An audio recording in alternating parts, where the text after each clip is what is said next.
Hello नमस्कार साथियों, study 91 में मैं नीरज मिश्रा एक बार आपका पुनः हार्दिक स्वागत बंदनियों अभिनंदन करता हूं। आज का जो हमारा टॉपिक है बहुत ही शानदार, हिस्ट्री का, इतिहास से संबंधित, मॉडर्न इंडिया से संबंधित बहुत ही शानदार टॉपिक है, जैसा कि आप देख पा रहे होंगे। क्योंकि यह टॉपिक ऐसा है जहां से लगभग हर एग्जाम में प्रश्न बनने की संभावनाएं होती हैं, जैसे गवर्नर जनरल और वायसराय। गवर्नर जनरल और वायसराय से संबंधित जितनी भी चीजें हैं, जैसे आपने देखा होगा कि 1773 के रेगुलेटिंग एक्ट के बाद क्या हुआ कि बंगाल के गवर्नर को बंगाल का गवर्नर जनरल कहा गया। उसके बाद 1833 के चार्टर अधिनियम के बाद में सर विलियम बेंटिंक जी को भारत का गवर्नर जनरल कहा गया, और फिर 1858 के भारत शासन अधिनियम के बाद भारत के गवर्नर जनरल को क्या कहा जाने लगा? वायसराय कहा जाने लगा। तो उसी पर आज एक बहुत ही शानदार सेशन मैं आपके बीच में लेकर के उपस्थित हुआ हूं। 1757 के लॉर्ड क्लाइव से लेकर हम आपके बीच में सी राजगोपालचारी तक के जितने भी, यानी आप खुद अंदाजा लगा सकते हैं कि 1757 से लेकर के 1948-49 तक जितने भी गवर्नर जनरल, वायसराय जितने भी हैं, सबको हम एक साथ आपके बीच में प्रस्तुत करेंगे, और साथ ही साथ सब के लिए एक विशेष प्रश्नों की भी श्रृंखला होगी। क्लास के लास्ट में हम लोग प्रश्नों को भी सॉल्व करेंगे। तो सभी लोग एक बार बहुत ही शानदार तरीके से वीडियो को शेयर करेंगे। और आइए दोस्तों, अब हम लोग बात करेंगे आज के इस सेशन पर। सेशन क्या है, जैसा कि आप देख पा रहे होंगे, आधुनिक भारत की राजनीतिक एवं राष्ट्रवादी संस्थाओं में हम लोग बात किस पर करेंगे? गवर्नर जनरलों पर। सबसे पहले बात लॉर्ड क्लाइव की। देखिए सारी चीजें हैं, क्लाइव 2 बार गवर्नर बने हैं। क्लाइव के बाद बीच में हालवेल जी आ गए थे, फिर बेनिस्टार्ड जी आ गए थे। तो जितने भी गवर्नर आए हैं हम उन सब पर बात करेंगे, और उन्होंने कौन कौन सा काम किया, कौन कौन सा काम नहीं किया, और आपके एग्जाम में कहां से प्रश्न बनते हैं। तो आप देख पा रहे होंगे क्या कहा गया, 1757 से 1760 के बीच और 1765 से 67 के बीच। ठीक है, तो अब आप देख लीजिएगा। तो 1757 से 60 और 1765 से 67 के बीच आए। अवध के नवाब शुजाउद्दौला तथा मुगल सम्राट शाह आलम के साथ 1765 में इलाहाबाद की संधि की। किसने? लॉर्ड क्लाइव ने। ये आपके एग्जाम में पूछा जाता है कि लॉर्ड क्लाइव ने कौन सी संधि की? तो इलाहाबाद की संधि की। बंगाल में द्वैध शासन, वेरी इंपॉर्टेंट, बंगाल में द्वैध शासन की व्यवस्था किसने शुरू की? यह भी आपके एग्जाम में पूछेगा कि बंगाल में द्वैध शासन। तो बंगाल में दो, भारत में नहीं, बंगाल में द्वैध शासन की शुरुआत लॉर्ड क्लाइव के शासनकाल में हुई थी। श्वेत विद्रोह, कर्मचारियों द्वारा उपहार लेने पर प्रतिबंध, सोसाइटी फॉर ट्रेड की स्थापना।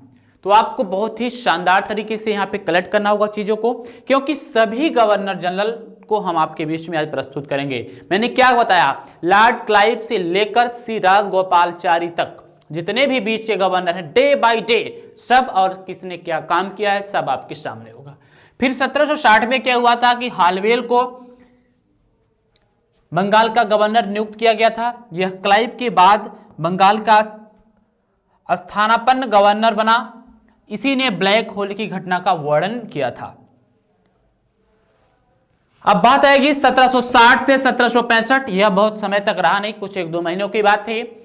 तो फिर आता है कि बक्सर के युद्ध के समय बेंसीटाट ही बंगाल का गवर्नर था। अगर आपसे पूछे कि प्लासी के युद्ध के समय कौन था, तो क्लाइव थे। बक्सर के युद्ध के समय कौन था, तो वेंसीटाट जी थे। वेंसीटाट कब से कब तक थे? 1760 से 1765। अब आइए, अब हम लोग 65 के बाद की बात करेंगे। 65 के बाद आ जाते हैं वेरेलस्ट। कौन? वेरेलस्ट महोदय आ जाते हैं। वेरेलस्ट 1767 से 69 तक गवर्नर रहे। द्वैध शासन के समय यह बंगाल का गवर्नर था। किसके समय? द्वैध शासन के समय। फिर कार्टियार आते हैं 1769 से 72 के बीच। बहुत देखिए, ये सारी चीजें लिखने का क्या मतलब था ये जो आपको मैं स्लाइड के साथ प्रस्तुत कर रहा हूं, उसका मतलब है कि कहीं कोई चीज भूल ना जाए, इसलिए सभी गवर्नर जनरल के बारे में सारी चीजें आपको यहाँ पर डिस्कस किया जा रहा है। क्या है कि कार्टियार, इसके समय में बंगाल में द्वैध शासन जारी रहा।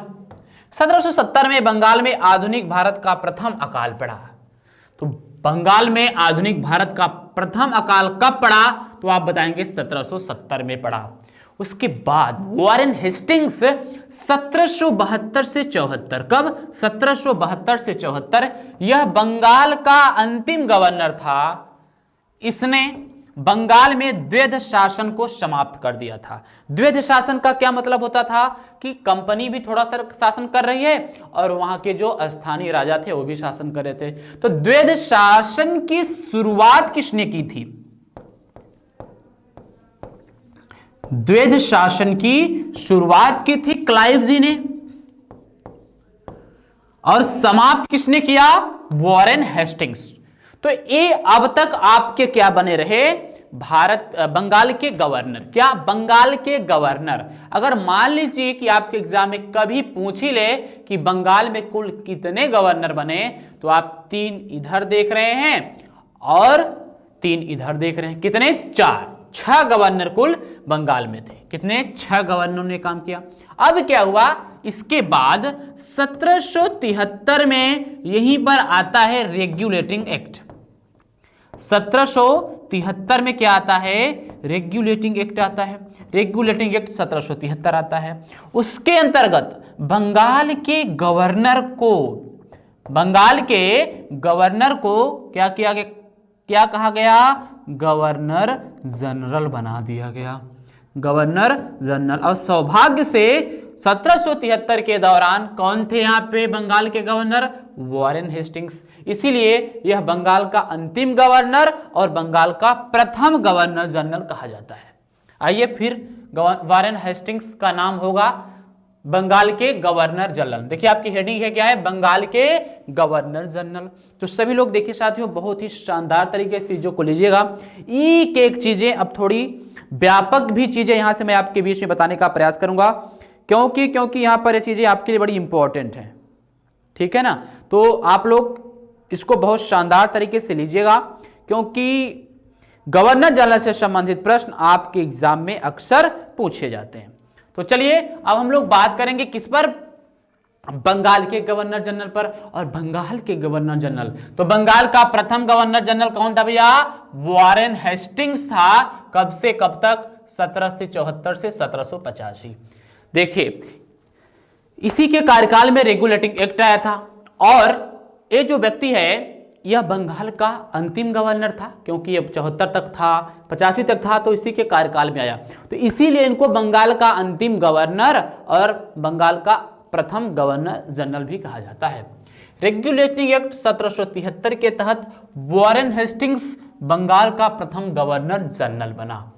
प्रथम आंग्ल मराठा युद्ध, यानी अंग्रेज और मराठाओं के बीच जो युद्ध हुआ था 1775 से 82 के बीच, इन्हीं के कार्यकाल में हुआ। द्वितीय आंग्ल मैसूर युद्ध, मैसूर नहीं मराठा ही होगा, एक किसके बीच हुआ? ये भी इन्हीं के शासनकाल में हुआ। रेगुलेटिंग एक्ट के तहत कलकत्ता में उच्चतम न्यायालय की स्थापना 1774 में हुई। किसके शासनकाल में हुई? वॉरेन हेस्टिंग्स के शासनकाल में हुई। नंद कुमार को गलत आरोप में फांसी दी गई 1775 में। पिट्स इंडिया एक्ट 1774 भी वॉरेन हेस्टिंग्स के ही शासनकाल में आया था। कौन सा? पिट्स इंडिया एक्ट 1774, माफ कीजिएगा 84। और भारत में पंचवर्षीय फिर 1 वर्षीय बंदोबस्त व्यवस्था, कौन सी बंदोबस्त? यह आपके कृषि से संबंधित है, यह वॉरेन हेस्टिंग्स के ही कार्यकाल में हुई। देखिए और क्या हुआ? बनारस की संधि हुई 1773 में। कलकत्ता में सरकारी टकसाल की स्थापना, ये क्वेश्चन बहुत ही इंपॉर्टेंट है, आपके यूपी पीएसएस में भी पूछा जा चुका है कि कलकत्ता में सरकारी टकसाल की स्थापना किसके शासनकाल में की गई थी? तो वॉरेन हेस्टिंग्स के शासनकाल में की गई थी। किसके शासनकाल में? वॉरेन हेस्टिंग्स के शासनकाल में कलकत्ता में सरकारी कॉलेज की स्थापना की गई थी। वॉरेन हेस्टिंग्स पर भारत में किए गए कार्यों के लिए, वॉरेन हेस्टिंग्स पर भारत में किए गए कार्यों के लिए इंग्लैंड में महाभियोग चलाया गया था। क्यों? क्योंकि वॉरेन हेस्टिंग्स ने इतना ज्यादा काम करने का प्रयास किया, तो इसके लिए महाभियोग चलाया गया कि ऐसा काम नहीं करना चाहिए था। तो आप लोगों ने देखा होगा कि आज की सेशन में हम आपके लिए ऐसे पार्ट्स को लेकर के उपस्थित हुए हैं जिससे आप सभी गवर्नर जनरल के द्वारा किए गए योगदान को, किए गए कार्यों को समझ सके, कौन कब से कब तक था। तो सारी चीजें आपको बहुत ही शानदार तरीके से समझ में आनी चाहिए। तो चलिए साथियों, एक बार और शेयर करिएगा। अब हम लोग बात करेंगे, इनके बाद आते हैं कौन? Lord Cornwallis. लॉर्ड कॉर्नवालिस का भी इतिहास बहुत अच्छा रहा है भारत के साथ, इसलिए यहां से भी क्वेश्चन लॉर्ड कॉर्नवालिस से भी पूछे जाते हैं। तृतीय आंग्ल मैसूर युद्ध 1790 से 92 वाला, 2 मैसूर युद्ध तो हेस्टिंग्स के काल में हुआ।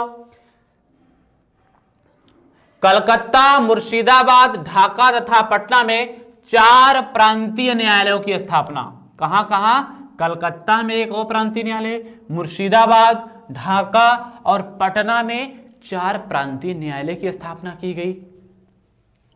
और बंगाल में स्थायी भूमि बंदोबस्त प्रणाली की व्यवस्था कब शुरू की गई? 1793 में। पूछा जाने वाला क्वेश्चन है कि अस्थाई बंदोबस्त की शुरुआत किसने की थी? तो अस्थाई बंदोबस्त व्यवस्था की शुरुआत किया था लॉर्ड कॉर्नवालिस ने।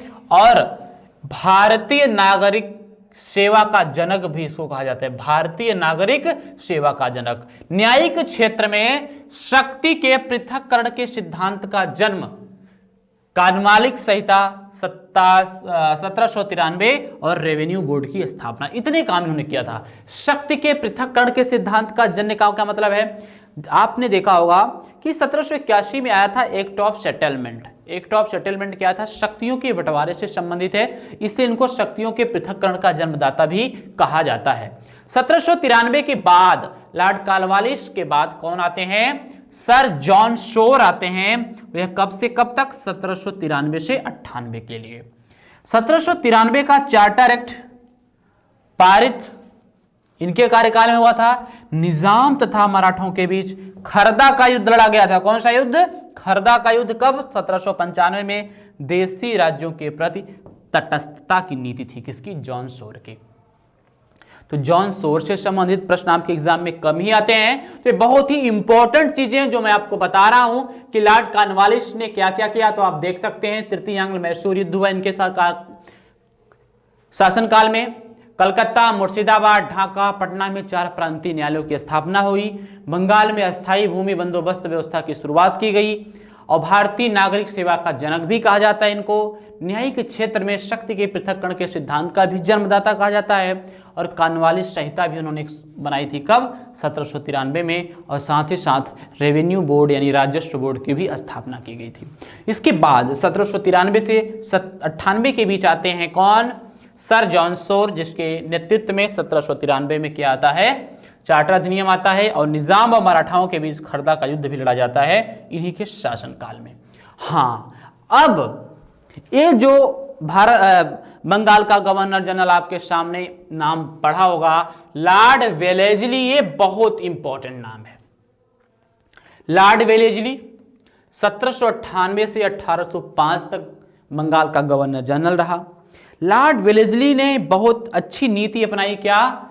सहायक संधि प्रणाली।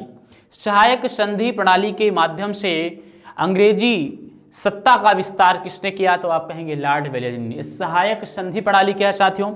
सहायता करके संधि करना। क्या करते थे? राज्यों को आपस में लड़वाते थे और 1-2 राजाओं के साथ मिले होते थे कि हम आपकी सहायता करेंगे, अगर आप राज्य में विजयी होंगे तो राज्य का ये वाला हिस्सा आप हमको देंगे। तो इसी को बोला जाता था सहायक संधि प्रणाली या सहायक संधि सिद्धांत। तो लॉर्ड वेलेस्ली सहायक संधि प्रणाली के माध्यम से भारत में अंग्रेजी साम्राज्य का विस्तारक रहा है। चतुर्थ आंग्ल मैसूर युद्ध जो 1799 में हुआ, इसी के कार्यकाल में हुआ। द्वितीय आंग्ल मराठा युद्ध 1803-1804 यही हुआ। पोर्ट विलियम कॉलेज की स्थापना कलकत्ता में, ये इंपॉर्टेंट है। बोलिए, बताइए, क्वेश्चन आपके एग्जाम में नहीं आता है कि फोर्ट विलियम कॉलेज की स्थापना किसने करवाई थी? तो फोर्ट विलियम कॉलेज की स्थापना लॉर्ड वेलेस्ली ने ही करवाई थी। और क्या है 31 दिसंबर 1802 को बाजीराव द्वितीय के साथ वैशिन की संधि हुई। सहायक संधि द्वारा ब्रिटिश साम्राज्य में मिलाए गए राज्य क्रमशः, देखिए कौन कौन से, सहायक संधि का मतलब सहायता करके, युद्ध में सहायता करके राज्य लेने की जो व्यवस्था थी उसी को सहायक संधि कहा गया। हैदराबाद को इसने 1798 में मिलाया, किसमें, अंग्रेजी शासन में। मैसूर को मिलाया 1799 में, तंजौर को भी मिलाया 1799 में, अवध को मिलाया 1801 में, मराठे को मिलाया 1802 में और भोंसले राज्य को मिलाया 1803 में। जब नेपोलियन ने यूरोप के राज्यों को पद दलित कर दिया, उस समय वेलेजली ने ब्रिटिश साम्राज्य की विजय पताका भारत में बनाए रखा। जब क्या हुआ कि यूरोप में नेपोलियन ने क्या किया, अंग्रेजों के साम्राज्य को छीड़ करते रहे, हटाते रहे, कम करते रहे, तो इधर वेलेजली ने भारत में अंग्रेजों की स्थिति को काफी मजबूत किया। किस माध्यम से किया, तो सहायक संधि के माध्यम से किया, यानी सहायता कर कर राज्य को लेने का जो सिस्टम था उसी को सहायक संधि कहा गया। अच्छा, अब लॉर्ड वेलेजली के सहायक की बात हो गई।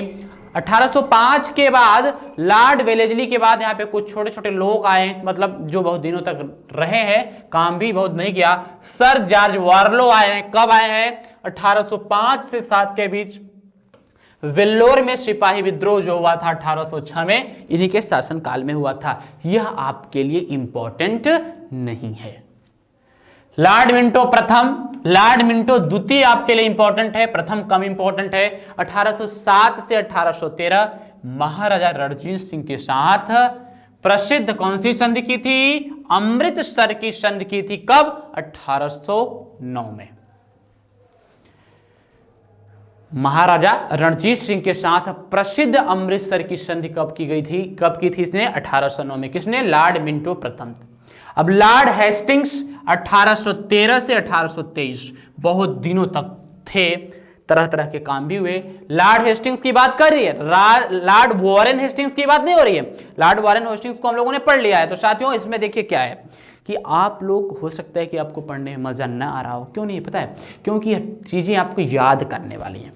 ये बहुत ही समझाने बुझाने वाली चीजें नहीं है, इसलिए आपको इसको याद करना होगा। बहुत ही शानदार चीज है। क्यों, क्योंकि संपूर्ण गवर्नर जनरल वायसराय से संबंधित सारी एक ही वीडियो में सारी कहानी आपको मिलेगी और साथ ही साथ इससे संबंधित हम प्रश्नों को भी सॉल्व करेंगे।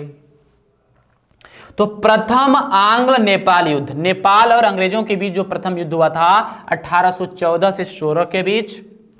तृतीय आंग्ल मैसूर युद्ध 1817-18 में।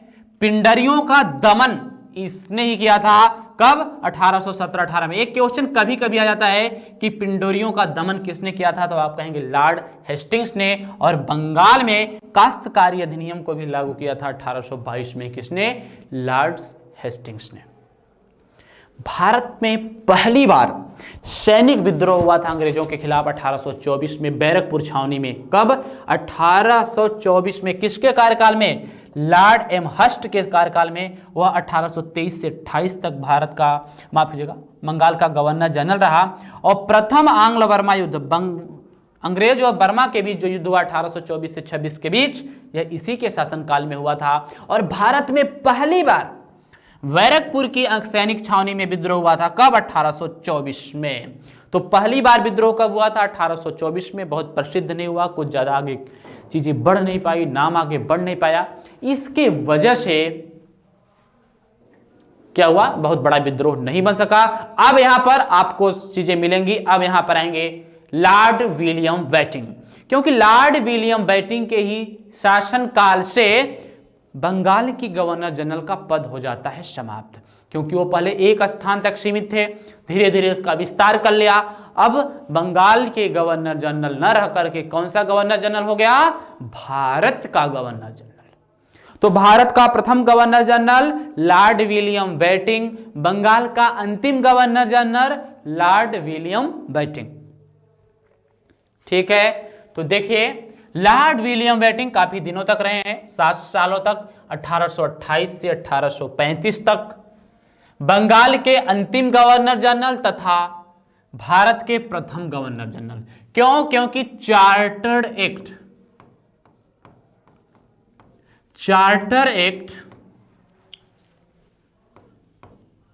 1833, चार्टर एक्ट 1833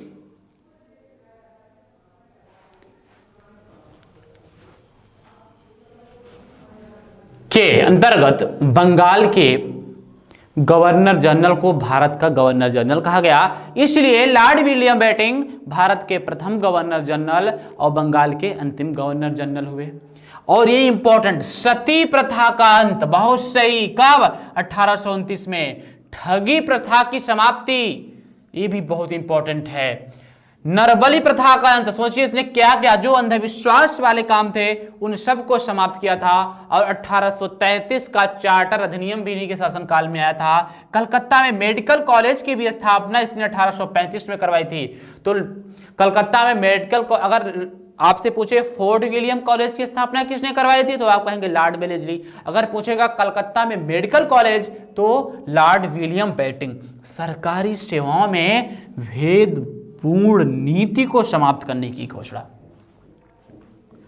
अंग्रेजी भारतीय प्रशासन की सरकारी भाषा बनी कब? 1835 में। आगरा में नई प्रेसिडेंसी बनी। आंग्ल प्राच्य शिक्षा विवाद कमिश्नरी बनाया गया इसी के शासनकाल में। तो देखिए यहां पर जो जो चीजें आपके लिए इंपॉर्टेंट है मैं आपको बता दे रहा हूं, कहां से क्या चीजें पूछी जाती हैं। आपसे पूछा जाएगा कि सती प्रथा का अंत किसने किया था, ठगी प्रथा का अंत किसने किया था, नरबली प्रथा का अंत किसने किया था, और कलकत्ता में मेडिकल कॉलेज की स्थापना किसने किया था, तो आप कहेंगे लॉर्ड विलियम बेंटिंक। और यह बंगाल का अंतिम गवर्नर जनरल और भारत का प्रथम गवर्नर जनरल था।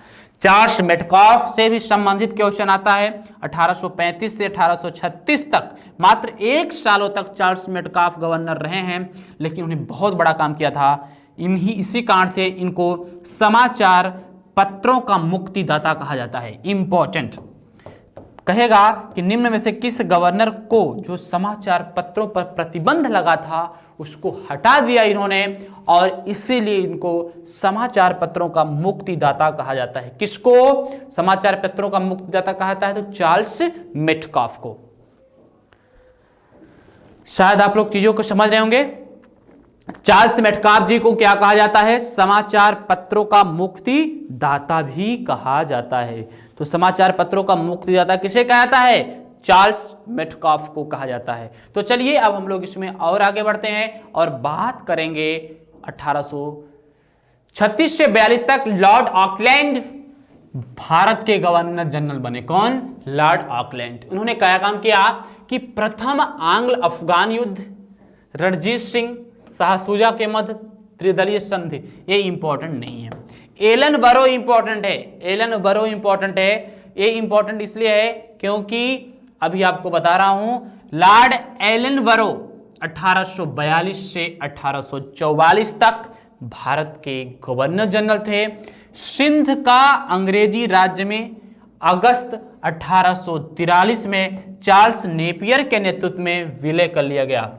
चार्ल्स नेपियर के नेतृत्व में एलन बरो ने सिंध को अंग्रेजी राज्य में मिला लिया था। कब? 1843 में। एलन बरो का कार्यकाल कुशल अकार्यता की नीति का काल कहा जाता है। देख लीजिएगा, कुशल अकार्यता मतलब कम काम करने वाला।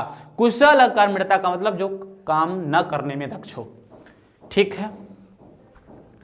लाहौर पर अंग्रेजों का कब्जा हुआ किसके कालकाल में? लॉर्ड हार्डिंग के कार्यकाल में 1844 से 48 तक रहे हैं। और प्रथम आंग्ल सिख युद्ध हुआ, आंग्ल और सिख के बीच यानी अंग्रेजों और सिखों के बीच जो पहला युद्ध हुआ था वह 1845-46 में हुआ था। किसके शासनकाल में? लॉर्ड हार्डिंग के शासनकाल में। साथियों बहुत शानदार सी बातें हैं। अब एक भारत का गवर्नर जनरल आपके सामने लॉर्ड डलहौजी है, वहां से अक्सर आपके एग्जाम में देखिए Lord Wellesley, Warren Hastings, sir William Bentinck, Charles Metcalfe, Lord Dalhousie, Lord Canning, Lytton, Ripon, Minto, Chelmsford, Linlithgow, C Gopalachari, Mountbatten, इन सब से आपके एग्जाम में बहुत प्रश्न बनते हैं। तो इसीलिए आप बहुत शानदार तरीके से चीज़ों को लीजिए, बहुत पैसेज के हिसाब से मैंने आपके बीच में पेश किया है। हाँ, आप अपने से आप आराम से पढ़ सकते हैं। इसके लिए वीडियो के लास्ट में आपको बाकायदा डिस्क्रिप्शन बॉक्स में एक पीडीएफ प्रोवाइड होगा और आप उस पीडीएफ के माध्यम से सारी चीज़ों को अपने पास कलेक्ट कर सकते हैं। किसके माध्यम से? पीडीएफ के माध्यम से। तो चलिए एक बार और शेयर करिएगा और बात करेंगे लॉर्ड डलहौजी। इन्होंने बहुत काम किया है भारत देश में 1848 से 56 तक। 8 सालों तक भारत के गवर्नर जनरल रहे हैं। क्या है? द्वितीय आंग्ल सिख युद्ध हुआ था इनके कार्यकाल में। कब? 1848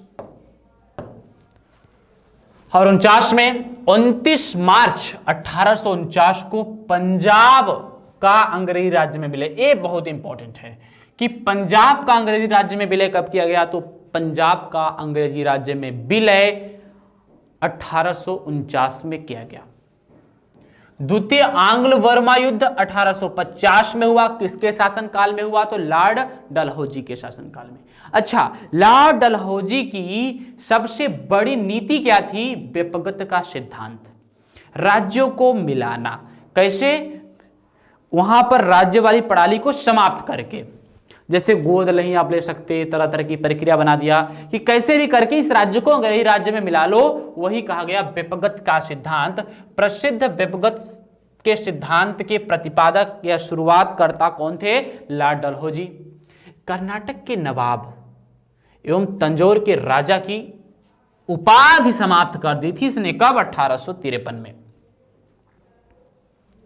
कुशासन के आरोप में अवध 1856 में मिला लिया तथा अधिक कर्ज के लेने के आरोप में वराड़ को 1853। देखिए मैंने क्या बताया, किसी भी प्रकार से कुशासन का आरोप लगा दिया अवध पर और 1856 में अंग्रेजी राज्य में मिला लिया। वराड़ को क्या कहा कि भाई इसने कर्जा ज्यादा लिया इसलिए इसको अपने में मिला लिया। अंग्रेजी साम्राज्य में मिलाए गए। ठीक है। रेलवे लाइन का विकास हुआ। बहुत इंपॉर्टेंट क्वेश्चन आपके लिए कि भारत में रेलवे की शुरुआत 1853 में किसके कार्यकाल में हुई थी? तो लॉर्ड डलहौजी के ही शासनकाल में हुई थी। लॉर्ड जो सर चार्ल्स वुड का शिक्षा नीति डिस्पैच जो आया था वह इन्हीं के शासनकाल में आया था। संथाल विद्रोह 1856 में। प्रथम विद्युत तार की शुरुआत भी इन्हीं के शासनकाल में हुई थी। प्रथम विद्युत तार की शुरुआत कब से? 1852 से। किसके शासनकाल में? और पहली बार डाक टिकटों का प्रचलन, डाक टिकट का भी प्रचलन इसने करवाया था। तो देखिए साथियों कितनी इंपॉर्टेंट चीजें हैं जो आपको यहां से पढ़नी चाहिए। और इन्होंने ही लोक सेवा आयोग की भी स्थापना की थी। किसकी स्थापना?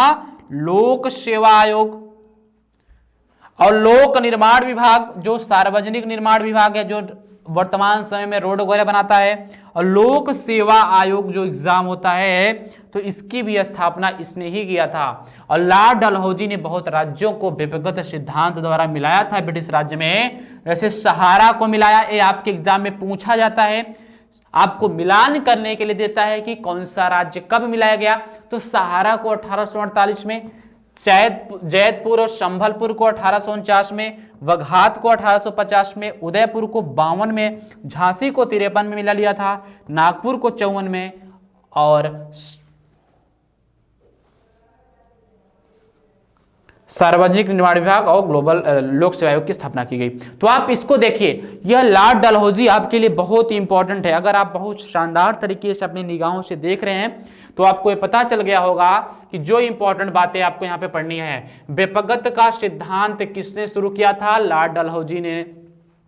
और पहली बार डाक टिकट किसके कार्यकाल में प्रचलित हुआ? लॉर्ड डलहौजी। विद्युत तार की शुरुआत लॉर्ड डलहौजी। शिक्षा पर वुड डिस्पैच लॉर्ड डलहौजी के शासनकाल में। रेलवे लाइनें किसके शासनकाल में बनी? लॉर्ड डलहौजी के शासनकाल में। लोक सेवा आयोग या लोक सेवा विभाग की स्थापना लॉर्ड डलहौजी के शासनकाल में। और सार्वजनिक निर्माण विभाग जिसको PWD कहते हैं, पब्लिक वर्क्स डिपार्टमेंट, वह किसके कार्यकाल में स्थापित हुआ था? तो लॉर्ड डलहौजी के शासनकाल में 1856 में। देखिए लॉर्ड डलहौजी के बाद आते हैं कैनिंग। कौन आते हैं? Lord Canning.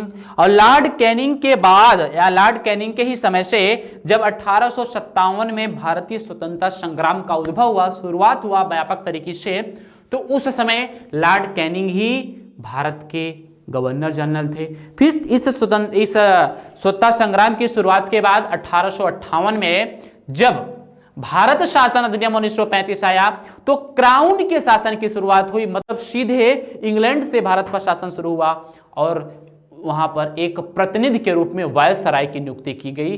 इसीलिए अब 1858 के बाद से भारत का गवर्नर जनरल कोई नहीं होता था, क्या होता था? वायसराय होता था।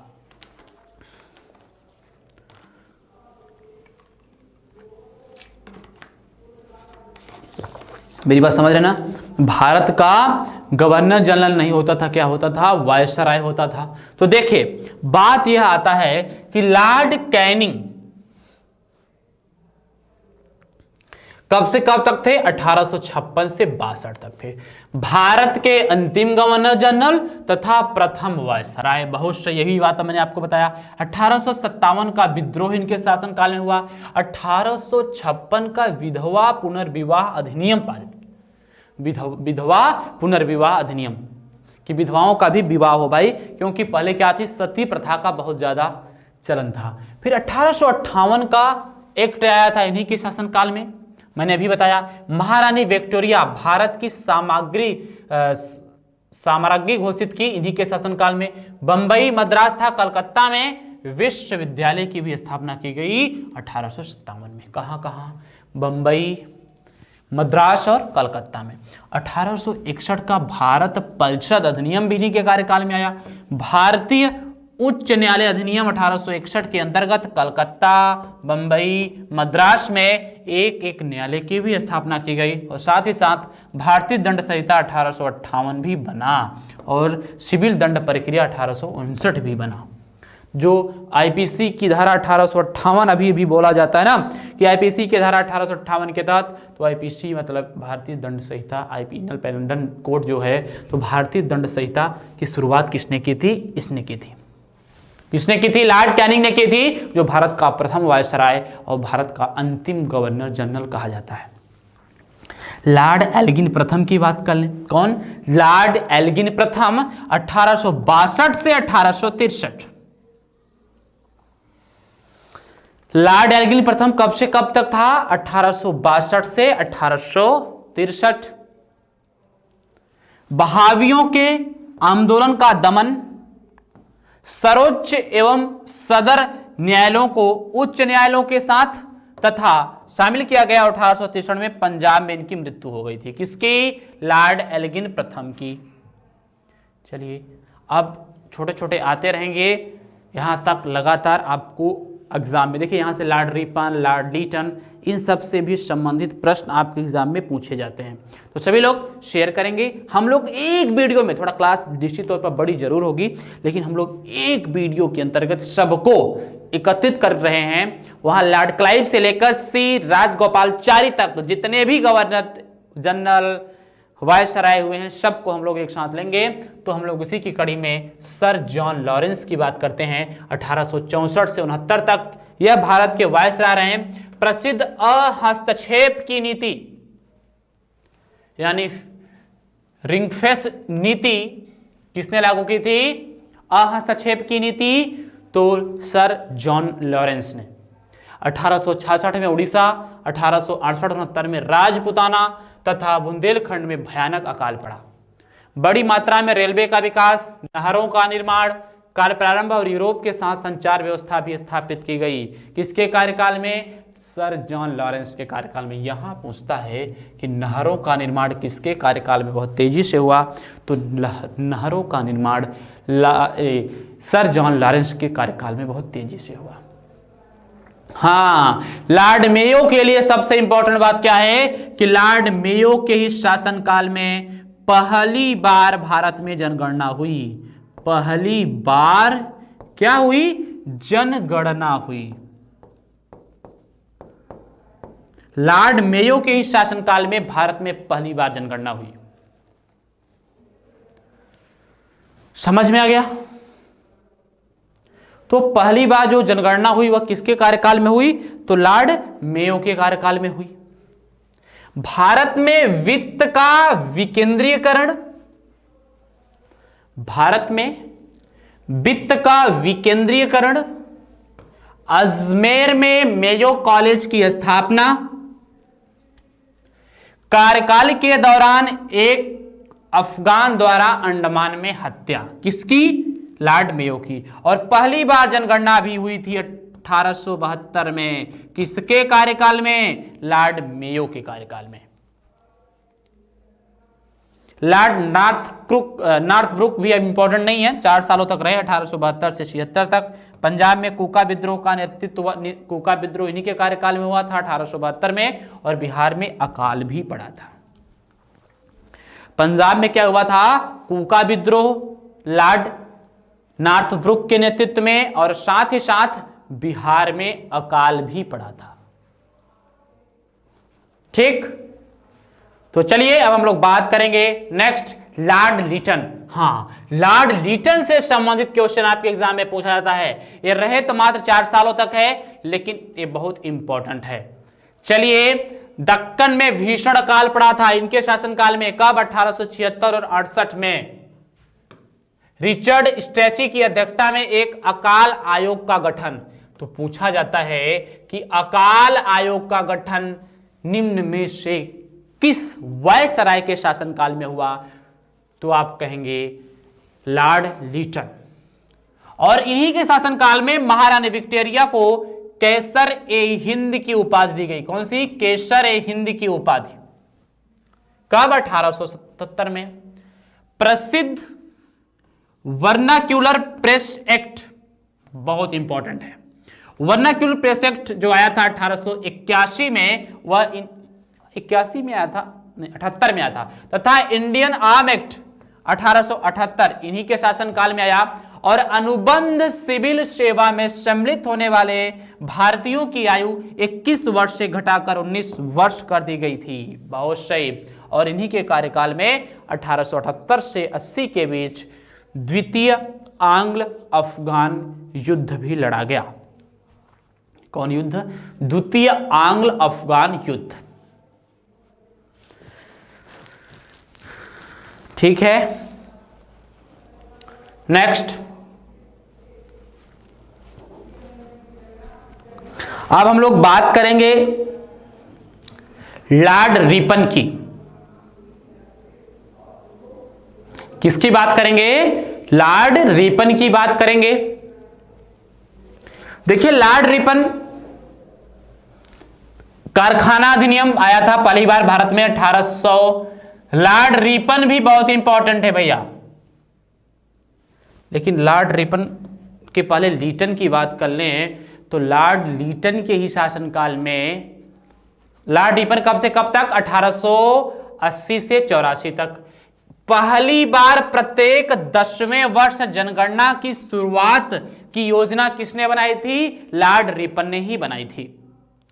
10-10 सालों में, हर 10 साल में भारत में जनगणना होगी। इसकी शुरुआत 1881 में लॉर्ड रिपन के शासनकाल में हुई है, और पहली बार जनगणना हुई लॉर्ड मेयो के शासनकाल में। और लॉर्ड मेयो के शासनकाल में पहली बार जनगणना कब हुई?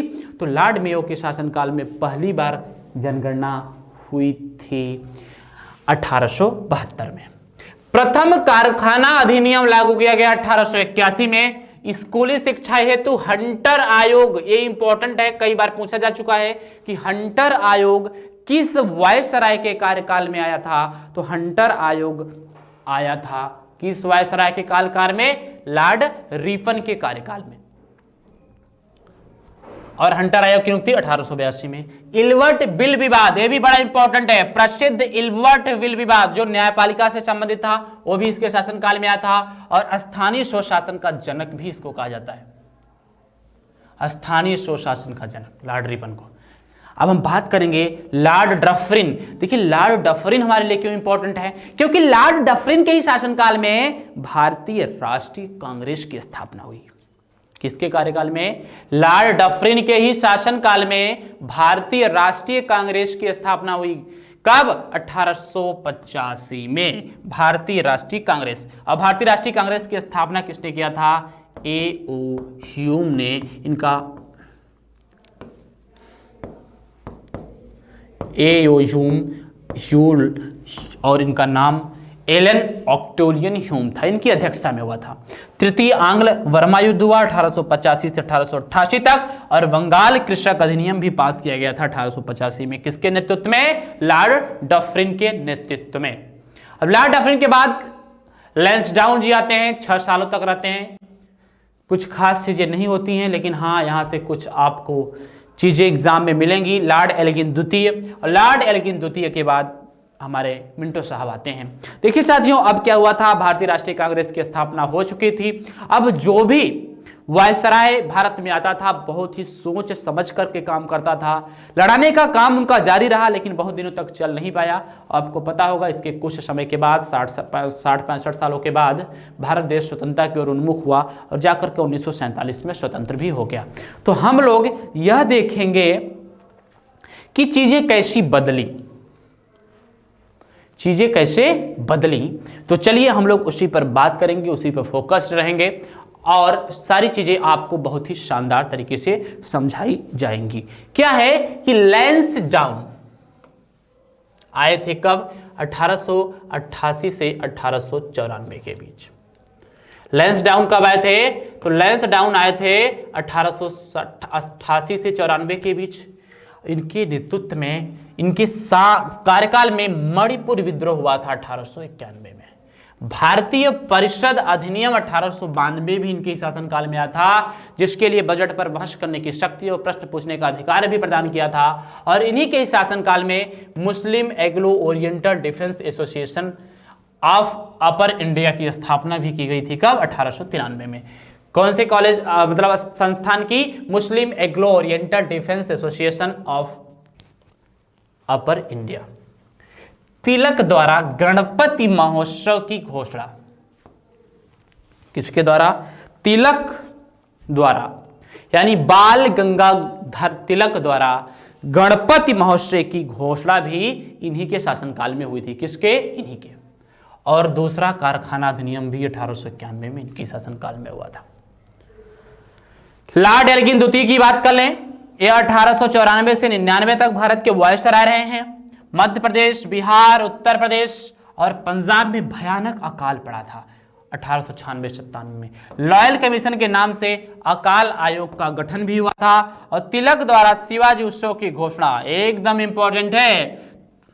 बाल गंगाधर तिलक द्वारा शिवाजी उत्सव की घोषणा कब की गई? 1895 में। चापेकर बंधुओं का द्वारा पूना में 2 अंग्रेज अधिकारियों की हत्या। कब? 1897 में। किसके कार्यकाल में? लॉर्ड एल्गिन द्वितीय के कार्यकाल में। अब हम बात करेंगे लॉर्ड कर्जन। ये भी हमारे लिए बहुत इंपॉर्टेंट है। जिस प्रकार हमारे लिए वेलेस्ली इंपॉर्टेंट है, लॉर्ड विलियम बेटिंग इंपॉर्टेंट है, समझ रहे ना? लॉर्ड डलहौजी इंपॉर्टेंट है, वॉरेन हेस्टिंग्स इंपॉर्टेंट है, लॉर्ड कैनिंग इंपॉर्टेंट है, मेयो इंपॉर्टेंट है, लीटन इंपॉर्टेंट है, और उसी के सिलसिले में लॉर्ड कर्जन भी बहुत इंपॉर्टेंट है। लॉर्ड कर्जन भी बहुत इंपॉर्टेंट है। उन्होंने कुछ विशेष काम भी देश के लिए किया है। तो चलिए देखते हैं इन्होंने क्या क्या काम किया है। 1901 में कृषि इंस्पेक्टर जनरल की कृषि कार्यों की देखरेख हेतु नियुक्ति किया इन्होंने। नए प्रांत, उत्तर पश्चिम सीमा प्रांत का गठन, नए प्रांत उत्तर पश्चिम सीमा प्रांत का गठन किया गया। यंग हस्बैंड के नेतृत्व में एक शिष्टमंडल ल्यासा यानी तिब्बत भेजा गया। कब? 1904 में। भारतीय विश्वविद्यालय अधिनियम कब पास किया गया? 1904 में। भारत लोक सेवा मंडल का भी गठन किया गया 1905 में। ये सब कौन कर रहा था? कर्जन। सर डब्ल्यू फ्रेजर की अध्यक्षता में पुलिस आयोग का गठन। ये पुलिस आयोग वाला क्वेश्चन ना, ये आपके आईएएस में भी पूछा जा चुका है। ये जो पुलिस आयोग वाला है, यह आपके आईएएस के एग्जाम में भी पूछा जा चुका है कि पुलिस आयोग का गठन किसके नेतृत्व में किया गया? तो Lord Curzon. Sir Antony MacDonald की अध्यक्षता में अकाल आयोग का गठन हुआ। प्राचीन स्मारक परिरक्षक अधिनियम 1904 में पारित किया गया। बंगाल विभाजन, very very very important, Bengal विभाजन किसने किया था, या बंगाल विभाजन के समय भारत का वायसराय कौन था? तो बंगाल विभाजन के समय भारत का वायसराय था लॉर्ड कर्जन। बंगाल विभाजन के समय भारत का वायसराय कौन था? तो बंगाल विभाजन के समय भारत का वायसराय था लॉर्ड कर्जन। बहुत इंपॉर्टेंट चीजें साथियों। तो चलिए अब हम लोग नेक्स्ट इसको देख लेते हैं। सर कॉलिन स्टॉक मानक्रिक के नेतृत्व में सिंचाई आयोग के भी गठन किया गया। किसके? सिंचाई। रेलवे बोर्ड की स्थापना, ये भी आपके एग्जाम में पूछा जाता है। रेलवे बोर्ड की स्थापना 1905 में, और बंगाल का विभाजन 1905 में। किसके नेतृत्व में? लॉर्ड कर्जन के नेतृत्व में। और पुलिस सुधार के लिए फ्रेजर कमीशन भी इन्हीं ने बनाया था। नेक्स्ट अब हम लोग लॉर्ड मिंटो द्वितीय, लॉर्ड हार्डिंग द्वितीय के बारे में पढ़ेंगे। चलिए लॉर्ड मिंटो द्वितीय की बात कर लेते हैं। तो लॉर्ड मिंटो द्वितीय के कार्यकाल में मुस्लिम लीग का गठन किया गया 1906 में। बहुत सही। और लॉर्ड मिंटो को ही सांप्रदायिकता का जनक कहा जाता है भारत में। भारत में सांप्रदायिकता का जनक किसे कहा जाता है? लॉर्ड मिंटो को ही कहा जाता है। तो चलिए हम लोग नेक्स्ट बात करते हैं आंग्ल रूसी मित्रता संधि। आंग्ल रूसी मित्रता संधि कब आई? 1907 में। कौन सी? आंग्ल रूसी मित्रता संधि। खुदीराम बोस का फांसी पर चढ़ना, तिलक को 6 वर्ष का कारावास, भारतीय परिषद अधिनियम और माल्य मिंटो सुधार भी इन्हीं के शासनकाल में आया था। और एसपी सिन्हा वायसराय की कार्यकारी परिषद में शामिल हुए। कौन? एसपी सिन्हा, सुरेंद्र प्रसाद सिन्हा। सूरत में कांग्रेस का विभाजन हुआ था 1907 में, वह भी लॉर्ड मिंटो द्वितीय के ही कार्यकाल में हुआ। सूरत में कांग्रेस का विभाजन लॉर्ड मिंटो द्वितीय के कार्यकाल में हुआ था 1907 के अधिवेशन में। लॉर्ड हार्डिंग द्वितीय, प्लेस बहुत शानदार तरीके से आप लोग इसको लेते रहे, बहुत जबरदस्त चीजें हैं। लॉर्ड हार्डिंग द्वितीय 1910 से 1916 के बीच भारत के वायसराय रहे। ब्रिटेन के राजा जॉर्ज पंचम का भारत में आगमन हुआ था। कब? 12 दिसंबर 1911 को। दिल्ली में बंगाल विभाजन रद्द तथा भारत की राजधानी कलकत्ता से दिल्ली स्थानांतरित करने की घोषणा कब की गई? 1911 में। दिल्ली राजधानी बनी कब? 1912 में। हार्डिंग के दिल्ली प्रवेश के समय उन पर बम फेंका गया। कब? 23 दिसंबर 1912 को। प्रथम विश्व युद्ध की शुरुआत हुई 1914 में। गांधी जी दक्षिण अफ्रीका से भारत लौटे 1915 में, और गोखले और फिरोज शाह मेहता का भी देहांत हो गया 1915 में। तो लॉर्ड हार्डिंग द्वितीय उस समय भारत के वायसराय थे। तो इसमें से क्या इंपॉर्टेंट है? दिल्ली भारत की राजधानी कब बनी? 1912 में। कब घोषणा की गई थी स्थानांतरित करने की? 1911 में। कि उस समय कौन आया था मेहमान के रूप में? तो जॉर्ज पंचम आए थे, ब्रिटेन के राजा थे। Next Chelmsford. तो हम लोग किसके बारे में बात करेंगे? लॉर्ड चेम्सफोर्ड के बारे में। तो चलिए हम लोग बात करते हैं। 1916 से 1921 तक भारत के वायसराय रहे, काफी दिनों तक रहे, 5 सालों तक रहे। तिलक और वेस्टर्न द्वारा क्रमशः अप्रैल एवं दिसंबर में होम रूल लीग की स्थापना। कब? 1916 में। होम रूल लीग की स्थापना तिलक और एनी बेसेंट द्वारा। बनारस हिंदू विश्वविद्यालय की स्थापना की घोषणा 1916 में हुई थी। कौन था उस समय? Lord Chelmsford. गांधी जी का चंपारण सत्याग्रह अप्रैल 1917 में, उस समय कौन थे? Lord Chelmsford. भारतीयों को सेना में सम्राट द्वारा कमीशन मिलने की अनुमति 1918 में। Rowlatt Act 1919। भारतीय ट्रेड यूनियन कांग्रेस का प्रथम अधिवेशन। भारतीय ट्रेड यूनियन कांग्रेस का प्रथम अधिवेशन कब हुआ? 1920 में हुआ। बहुत सही साथियों। अलीगढ़ मुस्लिम विश्वविद्यालय की स्थापना। तो अलीगढ़ मुस्लिम विश्वविद्यालय की स्थापना 1920 में हुई। किसके शासनकाल में? लॉर्ड चेम्सफोर्ड के शासनकाल में। गांधी जी द्वारा असहयोग आंदोलन की शुरुआत भी हुई, उस समय कौन था? लॉर्ड चेम्सफोर्ड थे। प्रथम महिला विश्वविद्यालय की स्थापना 1916 में हुई। कहां पर? पूना में। तो प्रथम महिला विश्वविद्यालय की स्थापना कहाँ हुई? 1916 में पूना में। Sir S P Sinha Bihar के पहले भारतीय गवर्नर नियुक्त हुए, मतलब सुरेंद्र प्रसाद सिन्हा। शिक्षा पर सैडलर आयोग की स्थापना हुई 1917 में। जलियांवाला बाग हत्याकांड भी 13 अप्रैल 1919 को लॉर्ड चेम्सफोर्ड के ही शासनकाल में हुआ था। और मांटेगू चेम्सफोर्ड अधिनियम 1919 या भारत शासन अधिनियम 1919 भी इन्हीं के ही शासनकाल में आया था। चलिए अब हम लोग लॉर्ड रीडिंग की बात कर लेंगे। तो 1921 से 1926 प्रिंस ऑफ वेल्स का भारत आगमन हुआ 1 नवंबर 1921 को। भारत की दक्षिणी पश्चिमी समुद्री तट पर मोपला विद्रोह हुआ 1921 में। एम एन राय द्वारा ताशकंद में भारतीय साम्यवादी दल का गठन। यह भी क्वेश्चन आपके एग्जाम में पूछा जा चुका है कि भारतीय साम्यवादी दल का गठन किसने किया था? तो एम एन राय, जो बहुत ही बड़े साम्यवादी नेता थे।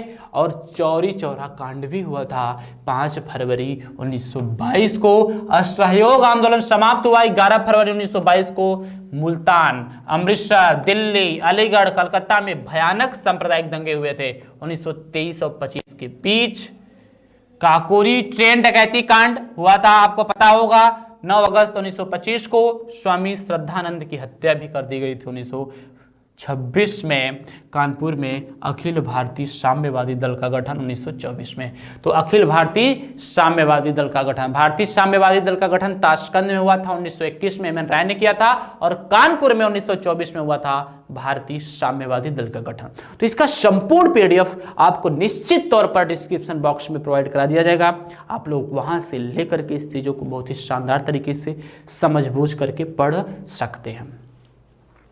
उसके बाद बात आती है लॉर्ड इरविन 1926 से 31। साइमन कमीशन की नियुक्ति किसके शासनकाल में हुई थी? लॉर्ड इरविन के शासनकाल में। साइमन कमीशन का भारत में विरोध हुआ था 1928 में, लॉर्ड इरविन के शासनकाल में। भारतीय संविधान के सिद्धांतों के प्रतिपादन के लिए नेहरू रिपोर्ट प्रस्तुत किए थे, कब? 1928 में। सांस की हत्या हुई थी दिल्ली के असेंबली हॉल में। बम भगत सिंह और बटुकेश्वर दत्त द्वारा बम भी फेंका गया था, कब? 8 अप्रैल 1920 को। और शारदा विधेयक का भी पास हुआ लॉर्ड इरविन के शासनकाल में। अब देखिएगा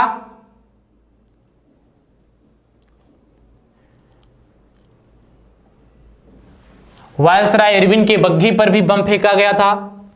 कांग्रेस ने अपने लाहौर अधिवेशन में पूर्ण स्वराज की घोषणा की थी, बहुत इंपॉर्टेंट है। कब? 1929 31 दिसंबर को। गांधी जी ने ऐतिहासिक दंडी यात्रा भी प्रारंभ किया, कब? 12 मार्च 1930 को। इस अपडेट आपके लिए बहुत इंपॉर्टेंट है, एग्जाम में पूछे जाते हैं। सविनय अवज्ञा आंदोलन भी प्रारंभ किया गया। साइमन कमीशन की रिपोर्ट प्रस्तुत किए जाने के बाद लंदन में प्रथम गोलमेज सम्मेलन नवंबर 1930 में पेश किया गया। और 5 मार्च 1931 को गांधी इरविन समझौता भी कराया गया।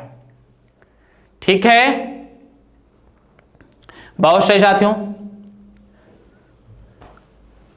लॉर्ड लिनिथिगो आपके लिए बहुत इंपॉर्टेंट हैं। लॉर्ड वेलेल, लॉर्ड माउंटबेटन और सी गोपालचारी। देखिए लॉर्ड लिनिथिगो की बात कर लेंगे। कुछ विशेष काम हुआ था इस समय, 1936 से 44 तक थे, 9 सालों तक रहे हैं।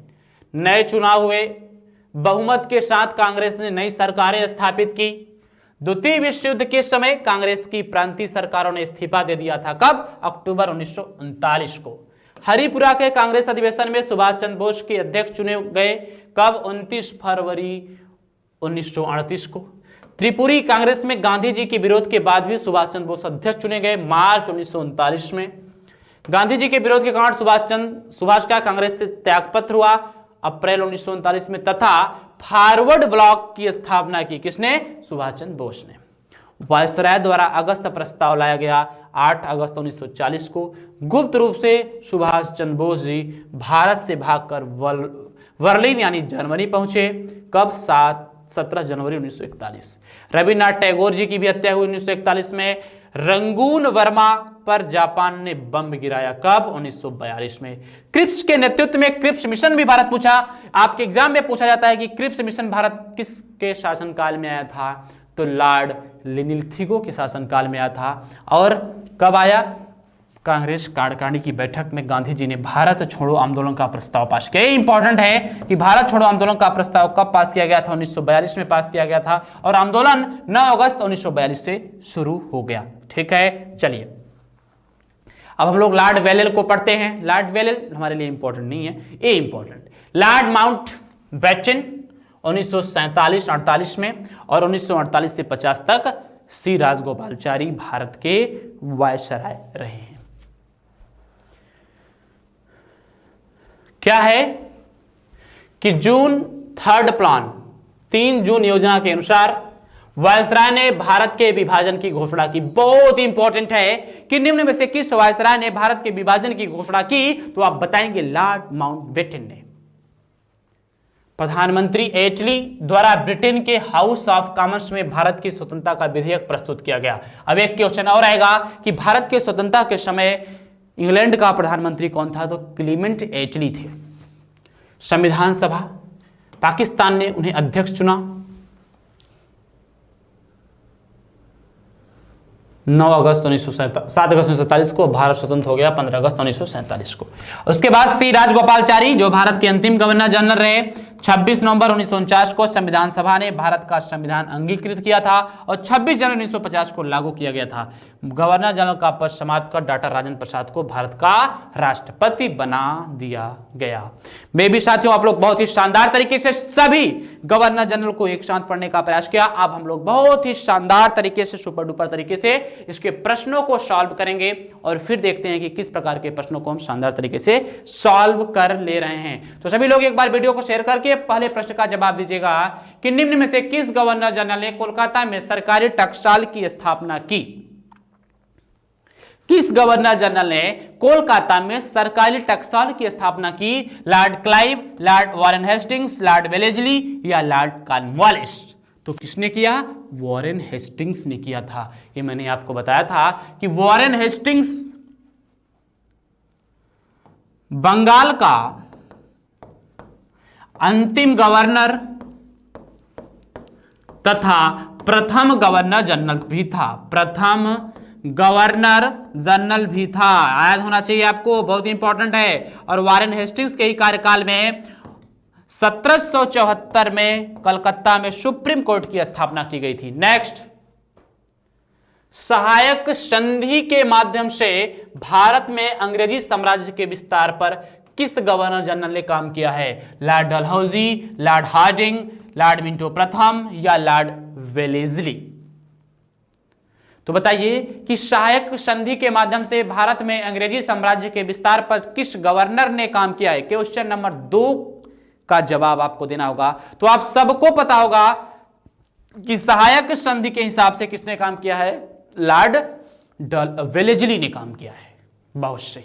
नेक्स्ट क्वेश्चन नंबर 3 का जवाब, निम्न में से भारत का प्रथम गवर्नर जनरल कौन था? क्वेश्चन समझिएगा क्या पूछ रहा है। भारत का प्रथम governor general Lord William Bentinck, Lord Minto, Lord Hastings या इनमें से कोई नहीं? तो आपको पता होगा भारत का प्रथम लॉर्ड विलियम बेंटिंक। क्या प्रथम गवर्नर जनरल? और अगर कहीं भी प्रथम वायसराय पूछ ले तो भारत का प्रथम वायसराय कौन थे? लॉर्ड कैनिंग थे। कौन थे? लॉर्ड कैनिंग थे। ठीक, चलिए, निम्न में से किसने भारत में सती प्रथा समाप्त की? राजा Ram Mohan Roy, Lord William Bentinck, Swami Dayanand Saraswati, Lord Canning. एकदम इंपॉर्टेंट क्वेश्चन कि भारत में सती प्रथा को किसने समाप्त किया? तो जल्दी से बताइए क्वेश्चन नंबर 4 का सही जवाब क्या है? तो 4 का सही जवाब है लॉर्ड विलियम बेंटिक। सती प्रथा, ठगी प्रथा को किसने समाप्त किया था? लॉर्ड विलियम बेंटिक ने। निम्न में से किसे समाचार पत्रों का मुक्तिदाता कहा जाता है? Lord Auckland, Lord Ellenborough, Charles Metcalfe या लॉर्ड लिटन? समाचार पत्रों का मुक्तिदाता किसे कहते हैं? तो किसको कहते हैं? चार्ल्स मैडकॉफ को। चार्ल्स मैडकॉफ को समाचार पत्रों का जन्मदाता कहते हैं। सभी लोग एक बार वीडियो को शेयर करके जवाब देंगे कि विपगत के सिद्धांत का प्रवर्तक कौन था? Lord Dalhousie, Lord Wellesley, Lord William Bentinck या लॉर्ड ऑकलैंड? व्यपगत का सिद्धांत, मतलब किसी न किसी कारणों से राज्यों को भारत में कैसे मिलाया जाए, यह काम कौन करता था? लॉर्ड डलहौजी करता था। ठीक, चलिए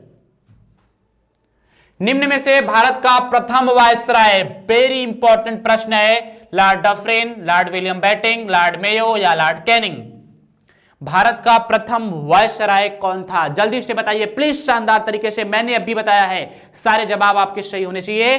कौन था? लॉर्ड कैनिंग था। लॉर्ड विलियम बेटिंग ना भारत का प्रथम गवर्नर जनरल था। भारत का प्रथम गवर्नर जनरल कौन थे? Lord William Bentinck. Lord Mayo के शासनकाल में पहली बार 1872 में भारत में जनगणना हुई थी। लॉर्ड मेयो के शासनकाल में। लॉर्ड डफरिन के शासनकाल में 1885 में भारत में क्या हुआ था? भारतीय राष्ट्रीय कांग्रेस की स्थापना हुई थी। भारतीय राष्ट्रीय कांग्रेस की स्थापना। भारत में किस गवर्नर जनरल के शासनकाल में रेल लाइन की शुरुआत हुई? चलिए बताइए। Lord Dalhousie, Lord Wellesley, Lord Canning, Lord Warren Hastings. तो भारत में किस गवर्नर जनरल के शासनकाल में, किस गवर्नर के शासनकाल में रेल लाइन की शुरुआत है? क्वेश्चन 8 का सही जवाब दीजिए। बहुत सही, जबरदस्त। क्या है? लॉर्ड डलहौजी के शासनकाल में। कब से? 1853 में। कहां से कहां तक? मुंबई से थाने के बीच। मुंबई से थाने के बीच शुरू हुई। कितना किलोमीटर? लगभग 34 किलोमीटर। नेक्स्ट क्वेश्चन, भारत में पहली बार जनगणना निम्न में से किसके शासनकाल में हुई थी? Lord read, Lord लिपन, Lord Mayo या लॉर्ड डफरिन? बताइए। बहुत ही शानदार क्वेश्चन है कि भारत में पहली बार जनगणना कब हुई? तो भारत में पहली बार जनगणना हुई थी 1872 में। किसके शासनकाल में? तो लॉर्ड मेयो के शासनकाल में। 1881 से भारत में नियमित जनगणना 10 की शुरू हुई, लॉर्ड लीटन के शासनकाल में। नेक्स्ट, स्कूली शिक्षा से संबंधित प्रसिद्ध हंटर आयोग की नियुक्ति किसके शासनकाल में हुई थी? Lord Canning, Lord Ripon, Lord Northbrook या इनमें से कोई नहीं? तो स्कूली शिक्षा से संबंधित जो प्रसिद्ध, और अभी प्राइमरी शिक्षा, स्कूली का मतलब प्राइमरी शिक्षा से संबंधित जो प्रसिद्ध हंटर आयोग था वह किसके शासनकाल में नियुक्त हुआ था? क्वेश्चन में 11 का सही जवाब दीजिए। बहुत सही। किसके शासनकाल में? तो लॉर्ड नॉर्थब्रुक के शासनकाल में। चलिए क्वेश्चन नंबर 11। एक मिनट,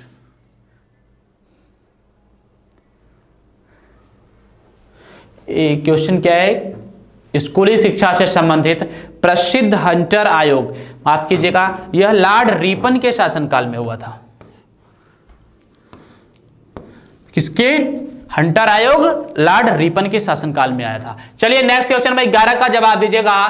भारतीय राष्ट्रीय कांग्रेस की स्थापना के समय भारत का वायसराय कौन था? मेयो, एलनबरो, डफरिन या Ripon?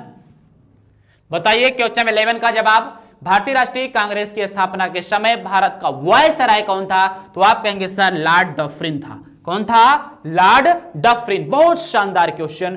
Question number next 12 number, प्रसिद्ध बंगाल विभाजन के दौरान भारत का वायसराय कौन था? Lord Curzon, Lord Irwin, Lord reading, Lord Minto? तो बंगाल विभाजन कब हुआ था? 1905 में। 1905 में भारत का वायसराय कौन था? लॉर्ड कर्जन था। कौन था? Lord Curzon. 1907 में सूरत के अधिवेशन में कांग्रेस का विभाजन हुआ। उस समय भारत का तत्कालीन वायसराय कौन था? Lord Chelmsford, Lord reading, Lord Minto द्वितीय या इनमें से कोई नहीं? बताइए। बहुत ही शानदार और लाजवाब क्वेश्चन है कि 1907 में जब सूरत में ना कांग्रेस का अधिवेशन हुआ था तो उस समय गवर्नर जनरल कौन था? लॉर्ड मिंटो द्वितीय था। साथियों, इस संपूर्ण सेशन का पीडीएफ आपको डिस्क्रिप्शन बॉक्स में प्रोवाइड होगा।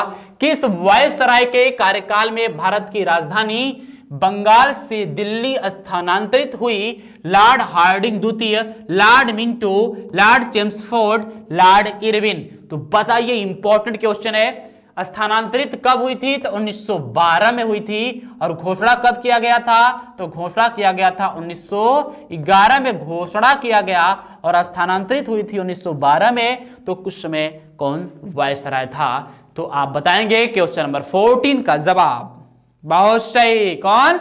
लॉर्ड हार्डिंग द्वितीय। थोड़ा मैं हट जाता हूं सामने से ताकि आप अच्छे से प्रश्न को वॉच कर सकें। चलिए नेक्स्ट, भारत में प्रथम महिला विश्वविद्यालय की स्थापना निम्न में से कब हुआ था? किस स्थान पर? समय होना चाहिए भाई, किस समय हुआ था? तो आपको बताना चाहिए कब हुआ था। 1935 में, 1916 में, 1928 में या 1930 में? कहां हुआ था? पुणे में हुआ था। तो कब आप बताएंगे कि प्रथम महिला विश्वविद्यालय की स्थापना भारत में कब हुआ था? क्वेश्चन नंबर 15 का जवाब आपको पता होना चाहिए। बहुत शानदार सा प्रश्न है, आपको पता होना चाहिए। चेम्सफोर्ड के शासनकाल में हुआ था। कब? 1916 में। ठीक, नेक्स्ट, प्रसिद्ध चौरी चौरा कांड किस समय भारत का तत्कालीन वायसराय कौन था? Lord Chelmsford, Lord Irwin, Lord weeding या लॉर्ड मिंटो? तो चौरी चौरा कांड के समय भारत का वायसराय कौन था? क्वेश्चन नंबर 16 बताइए। बहुत अच्छा क्वेश्चन है, बहुत शानदार सा क्वेश्चन है। तो कौन थे चौरी चौरा कांड के समय? बताइए। बहुत सही, कौन? Lord weeding.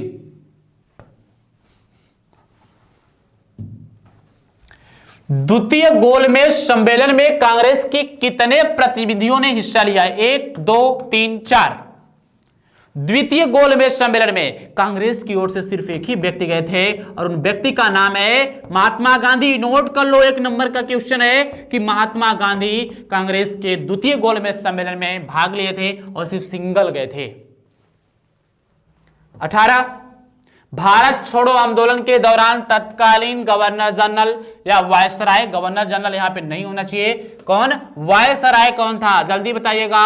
भारत छोड़ो आंदोलन के दौरान, क्योंकि 1942 में तत्कालीन वायसराय लॉर्ड लिनिथिगो थे। कौन थे? लॉर्ड लिनिथिगो थे। चलिए नेक्स्ट क्वेश्चन नंबर 19, आप बताएंगे भारत के विभाजन की घोषणा निम्न में से किसके द्वारा किया गया था? लॉर्ड माउंटबेटन, जवाहरलाल नेहरू, महात्मा गांधी या श्री राजगोपालाचारी? तो विभाजन की घोषणा किसने की थी? तो लॉर्ड माउंटबेटन ने। अभी मैंने बताया, अभी 10 मिनट पहले। तो चलिए आज के सेशन के आखिरी प्रश्न की ओर चलें। भारत का अंतिम गवर्नर जनरल कौन थे? Lord Wellington, Lord Mountbatten, Shri Rajagopalachari या इनमें से कोई नहीं? तो भारत के अंतिम गवर्नर जनरल कौन थे? सी राजगोपालाचारी थे। सी राजगोपालाचारी। चलिए नेक्स्ट, ये बहुत ही शानदार और जबरदस्त सेशन रहा साथियों। मैं उम्मीद करता हूं कि आप लोग अच्छी तरीके से इसको वॉच किया है। बहुत सही। वीडियो को ज़्यादा से ज़्यादा दोस्तों तक शेयर करिएगा और फिर मिलते हैं किसी नेक्स्ट वीडियो के साथ। तब तक अपना ध्यान रखिए, अपनी पढ़ाई को करते रहिए। Thank you, best of luck, जय हिंद।